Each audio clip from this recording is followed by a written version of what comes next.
நம்ம எல்லாருமே என்ன நினச்சிக்கிட்டு இருக்கோம் அப்படின்னா, 4th கிரேட் நிஞ்சா வார ஸ்டார்ட் பண்ணது, 80,000 ஷினோபி கூட ஃபைட் பண்ணது, 9 டெய்லி பீஸ்ட்டை தனியால நின்று பிடிச்சது நம்ம மதரா அப்படின்னு சொல்லி எல்லாருமே நினச்சிக்கிட்டு இருக்கோம். ஸோ இந்த இடத்துல நீங்கள் நோட் பண்ண வேண்டிய ஒரு விஷயம் என்னன்னா, 80,000 ஷினோபியுமே ஒருத்தனுக்கு எதிராக தான் நின்று ஃபைட் பண்ணியிருக்காங்க அப்படின்னா, அது நம்ம மதராக்கு எதிராக நின்று ஃபைட் பண்ணியிருக்க மாட்டாங்க.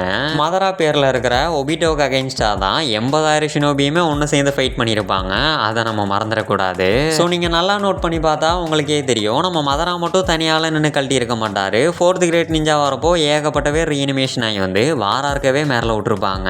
அதுலேயும் நம்ம ஒபிட்டோவெல்லாம் சொல்லவே வேணாம். ரினேகனை ஆக்டிவேட் பண்ணுறது மட்டும் இல்லாமல் 7 ஜுஞ்சுரிக்கிஸை அவனோட கண்ட்ரோலில் எடுக்கிறத தாண்டி வாரா இருக்கில் இருந்த எல்லாத்தோட சக்கராவையுமே ட்ரெயின் பண்ணி விட்டுருப்பான். ஸோ அதுக்கப்புறம் தான் நம்ம மதராவே ரீஅனிமேஷன் ஆகி வந்திருக்காரு அப்படிங்கிற விஷயத்த நம்ம நல்லா புரிஞ்சுக்கணும். ஆனால் இதில் என்ன ஒரு அல்டிமேட்டான விஷயம் அப்படின்னா, நம்ம ஒபிட்டோ 10th செஞ்சுரிக்கே ஆகும்போது அவனை எதிர்த்து நருட்டோ வேல்டே நின்று ஃபுல் வீடியோ இங்கே டைட்டில் மேலே கொடுக்குறேன், கிளிக் பண்ணி பாருங்க.